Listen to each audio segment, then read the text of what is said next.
أعوذ بالله من الشيطان الرجيم. بسم الله الرحمن الرحيم. الحمد لله رب العالمين، والصلاة والسلام على رسول الأمين وعلى آله وصحبه أجمعين. أما بعد، إن شاء الله كوني برنوتك إن كتاب رياض الصالحين تاسع إسا أفرفادا أديسا سدف الرجر أديسا سدف الرجر. وعن عائشة رضي الله عنها قالت: عائشة أديف مي رضي الله عنها رب سرها جلة قالت نيت عائشة: قال النبي صلى الله عليه وسلم، نبي ربي الآن جده: لا حجرة بعد الفتح. إيغا فتحتي قدان سهنجرو وجد. لا حجرة قدان سهنجرو بعد الفتح. إيغا فتح مكاتي قدان سهنجرو قدانون هنجرو. ولكن أموها جن ملي جهاد ونية. جهادا في نية غاريتو. وإذا استنفرتم ويتمو ديما إسنين جدامي فانفروا ديما فانفروا ديما. غافا كامي غرا جهادا مو ديما جدامي فانفروا أكما جرتنت ديما. متفق عليه حديث الرولي قال ماذا ومعناه معنى هجران هنجر ججو لا هجرة هجران هنجر من مكة مكرا قدانون هنجر ججو أمالي جهان هجران أكمولي قلت هنجر ججو متي مالي سببا نسالي أنها مكان كانت سارتا تجرتي دا إسلامي غند إسلامي نادا تجرتي كنام ججا مكر قدانون هنتهو ججو رجي. أما حديثة كيستيغا وان حديثني جدي متفق عليه جدي حديثني صحيحة. هذا صحيح تي أما حديثة كان كيستي استباط هدو قبل استنباط جدون وان الرا مد صفتانو وان الرا بؤابو فتنة حديثة كان الرا.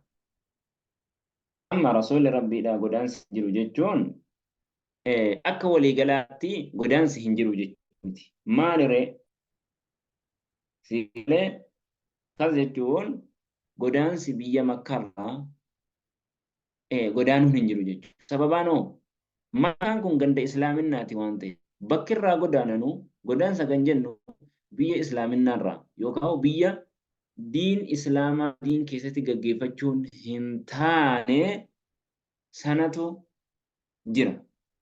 Sanarraa godaanuu malee makarraa godaanuu miti. Biyyuma islaaminaan keessatti hojjetamuun hin dandeenye irraa godaanuudha hijiraa kan jennu jechuudha. Kanaafuu biyya islaaminaa keessatti godaanuun keessatti hojjetamuu hin dandeenyetti godaanuun hin ta'u haraama jechuudha. Achirraanii godaanu malee ittiin godaanamu jechuudha. Kanaafuu hadiisa keessatti hijiraan cittuu hanga toobaan cittutti hadiisni jedhutu jira jechuudha. Amma as keessatti biyyi makkaadhaa biyya kufrummaatti hin deebitu abadan rasuulli rabbi alayhi salaatu wassalaam ragaa bahe. Amma kan lammaffaa gaafammoo deemaa jedhamee deema hadiisni baabaa maaliin wal qabataa jihaadaa fi niyyaatu jira jechuudha. Niyyaa bareedaadha, niyyaa gaarii jihaada karaa rabbii keessatti ilmi namaa jihaada niyyattuu qabaa jechuudha. Amma gaadi isinii deemaan jedhame immoo deemaa jechuun kun maali? Wayita isinii deemaa jedhame deemaa jechuun gaafa ka'ee waliyyiin amriidhaa jihaadaaf karaa rabbii keessatti deemaa jedhame deemaa jechuudha. Bakka kana keessatti iccitii wayitu jira. Jihaadni fardul aynii fi fardul kifaayaa qaba. Fardul aynii jechuun dirqama mataa nama hundarra jiru jechuudha. Amma fakkeenyaaf salaanii mataa nama hundarratu dirqama. Sigalee zakaan nama qaburratti. Soommanni nama hundarra dirqama. Hajiin nama qaburratti dirqama. Laakiin jihaadni hoo? Jihaadni bakka lama. Fardul aynii fi fardul kifaayaa jechuudha. Fardul aynii jechuun dirqama mataa namaati. Fardul kifaayaa jechuun kan namni garii hojjennaan nama garii irraa bu'u. Jihaadni inni fardul kifaayaa jedhamu kun kamiiti? Haala saditti immoo dirqama jedhama. Jihaadni fardul kifaayaa namni garii namarraa buunaan garii irraa bu'u. Ammoo jihaadni haala saditti immoo nama mataa nama hunda irratti dirqama. Haala saditti. Sigalee haala saditti. Inni tokkoffaa gaafa ka'ee imaamni deemaa jedhe akkuma waliigalaatti maal ta'a gaafa sana deemuun dirqama. Nama hunda irrattuu dirqama jechuudha. Tokko. Inni lammaffaan gaafa ka'ee namni waraana dirree waraanarra eega dhaqee booda namni hundinuu loluun dirqama. إذا قيل لكم انفروا في إذا لقيتم الذين كفروا فلا تولوا إذا لقيتم الذين كفروا زحفا فلا تولوهم الأدبار ويتولقون تنكافر ولا نرتي ددوبه بإنا جج إني سدفاو غافا كم غافا ورانو في بيتي قلي dubartiinis manguddoon kan loluu danda'u ijoolleenis deemaneetuma lolan jechuudha. Kanaaf waan baay'eetu sila haasamaa ana namoonni gahaa hadiisa afuraffaatti dabarfan. Hadiisni afuraffaan an Abi Abdillah abbaa Abdillah irraa odeeffame hadiisni Jaabir ibn Abdillah al-Ansaari Jaabir ilma Abdillah al-Ansaari gosa warra Ansaaraati inni radiyallahu anhuma rabbi isaan lamaan irraa jaallatu Jaabirii fi عبد الله أبا إسحاق لجج قال لجي جابر بن عبد الله كنا نتاني مع النبي صلى الله عليه وسلم نبي ربي توجه نتاني في غزاة دولوه كيس نبي ربي توجه تاني ججرة فقال نبي ربي لا نجي فقال نبي ربي لا نجده إن بالمدينة مدينة تادا يا أبو مدينة تادا لرجالا نيرو وانتم مدينة تادا جلين ما سرتم إسوان ديمني مسيرا ديم سوي إسوان ديمني ولا قطعت واهن كتامر وادي اللغة كل واهن كتامر واتركان فتني جند برفن إلا كانوا يوتاني ملماكو بسني وجن أمة تقوت مدينة هفني جراني إسان لولا ديمو جران lola deemu jiranu rasuulli rabbii maal jedheen yaaboo ummanni tokko madiinatti hafanii jiran nu duuba isin deemsa wayii waan deemtan yoo isin laga tokkollee tarkaanfatan deemsuma wahiillee yoo deemtan illaa kaanuu ma'akum yaa isinii wajjin yoo ta'ani malee digalee manuma taane habasahum sababaan maali habasahum silaa isinii wajjin ta'ani deemsuma dhugumaanu habasahum garuu isaan immoo ni dhorke almaradu dhukkubatu isaan dhorke وفي رواية بروك يستي أو براك يستي مو إلا شاركوكم يو إسن تشاركني مالهم تاني بالأجر أجري يستي من داك يستي ثوابك يستي يو إسن يشاركني مالهم تاني رواه مسلم حديث مسلم تقبا سجد أما قال نمني كن أكاتا هدو تجر آدفتي وان هجتو تجر waan baaba niyyaa keessa jira waan ta'eef niyyaadhaan wajjiniin jiran jechuudha. Niyyaadhaan wajjiniin jiran jechuudha. Hadiisni maanaan isaadha ilmi namaa gaafa hojii gaarii ko niyyate hojii gaarii wahii niyyatte laakiin garuu immoo dhibdeen yookaan uzrii wahii rakkinni wahii si dhorke hojii gaarii sanarraa ajii waan niyyatee isaaf ta'a jechuudha kennama jechuudha. Kana fakkeenyaaf namni tokko aadaa isaarraa jedhe fakkeenyaaf namni tokko aadaa isaarraa jamaa wajjin masjida keessatti salaatu aadeffata. Laakiin garuu har'a uzrii hidhu yookaan hirribatu isa kochis yookaan hoo subiidhuma kaatee salaata jumaan jamaa subii shaa'ii hin qadeessitu jamaa wajjin masjida irratti har'a ka'ee osumatti raftuu si biraa kutu yookaan hoo osooti dhukkubsatu si kutu wama kana fakkaatu ajriin isaaf tahaadha. Akkuma nama jamaa sanaa wajjin salaatee guutuutti osoo hin hir'atin isaaf ta'a jechuudha. Sigalee ammas akkuma sana namni tokko sunnaa aadaa isaarraa sunnaa salaata. Laakiin garuu wanni tokko sunnaa sanarraa isa dhorke isaaf hin mijoofne ajriin guutuu isaaf ni barreeffama jechuudha. Sigalee waan akkasiiti jechuudha.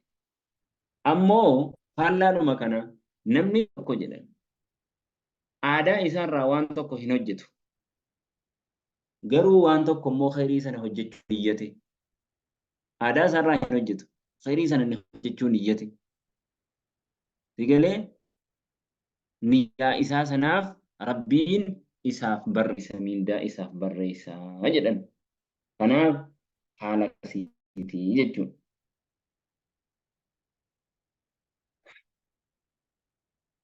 Hadiisni warawaahu al-Bukhaarii.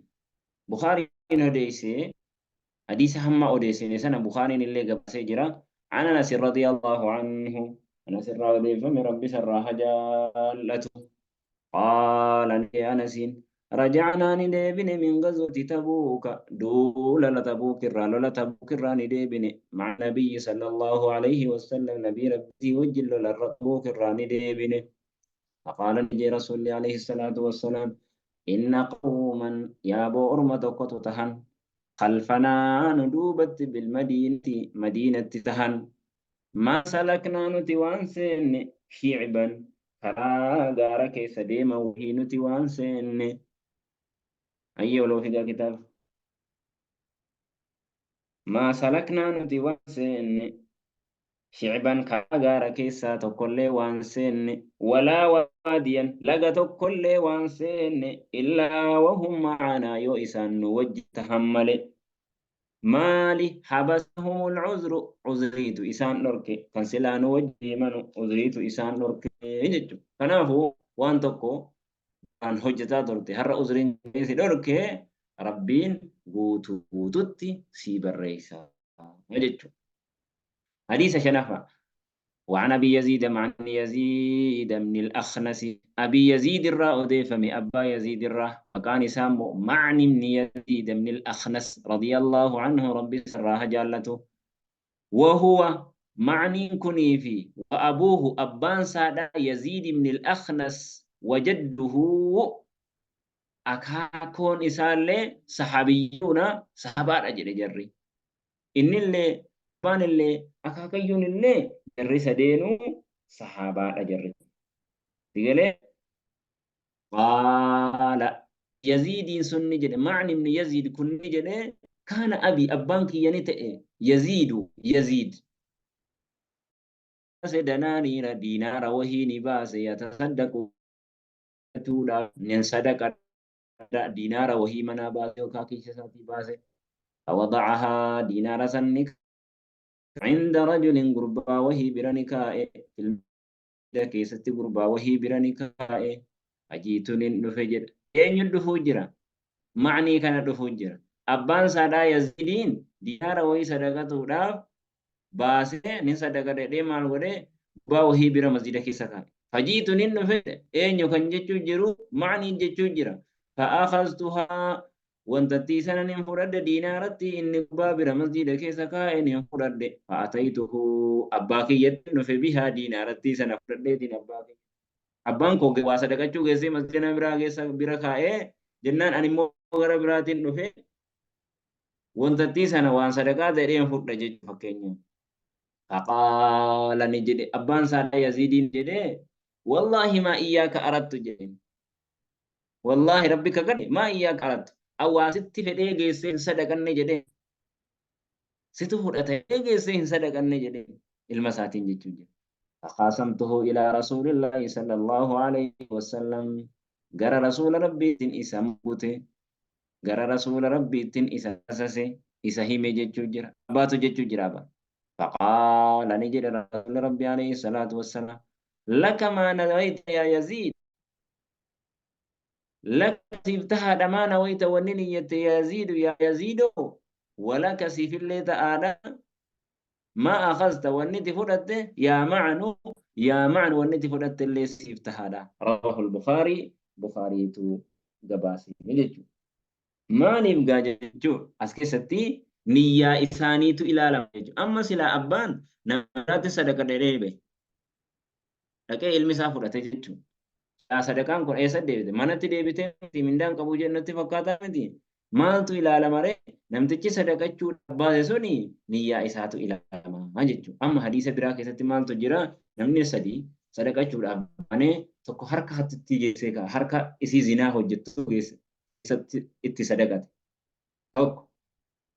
tokkommoo dureessa hoheetti geessee sadaqate tokkommoo maal nama san keessaa tokkitti dhuman himee dhiisaa kan naa dhufu harka isii zinaa hojjettuutti sadaqate jennaan rasuula rabbiitti dhufanii sheenaanii wayita dhagahanu akka namattii zinaa hojjetutti sadaqate dhagahee rasuula rabbiitti dhufnaan laa jedheen ni argatta midda sababa ati isii irratti kennatuu sanaafuu zinaarraa akka of qabu rabbiin godhuun malaa jedhe maal jennaan barbaachisaan niyyaadha osuma hin beekintu jaara wayitti geessitee kennite silaa sadaqaan kan kennamu miskiinaa miti har'a sawaaba ni argatta ni argatta maaliif jennaan niyyaa kee rabbiin siif ilaalaa jedhan amma fakkeenyaaf gurbaan tokko osoo ni zakaa isaa nama wahii warra zakaa silaa fudhatu se'ee nama silaa zakaa hin fudhannetti dureessa wahii irratti kenna.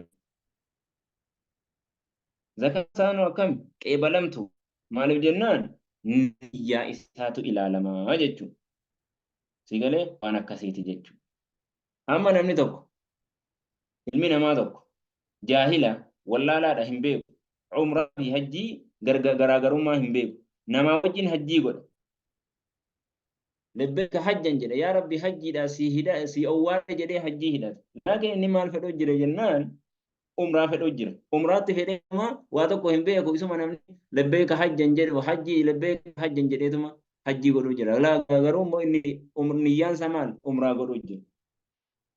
Namtichi sun maal godhee umraadhuma isaatu isaaf ta'a jedhan. Maaliif niyyaa isaatu ilaalamaa jechuudha.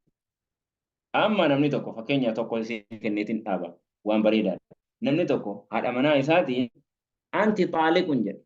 Xaaliqun hiikkaan jecha kanaa afaan arabaa keessatti lama jira. Xaaliqun jechuun ati si hiike jechuun tokko gassi lakkise jechuun hidhaa wayirraa gassi lakkise yookaan hiikaa si hiike jechuuti. Isiin hidhaa jirti. Hidhaa jirti jennu jaartiin isaa sun hidhamtee jirti. Ka'ee fakkeenyaaf maal jedhanii anti xaaliquun jedha. Ansi hiikaadha jedha. Laakiin xaaliquu sana isiin immoo maalitti beektu? Ati xallaqamtu dhuma seet. Maal lakki hiikamte hin jennu niyyaa isaatu ilaalama malee jechuudha. Kanaafuu akkasii namni tokko ilma ofirratti yoo kennate jaartii isaa irratti yoo sadaqate illee ofirratti illee yoo sadaqate niyyaa isaatu ilaalama waan ta'eef sadaqaan isaa sun ni taati jechuu irraa arganna.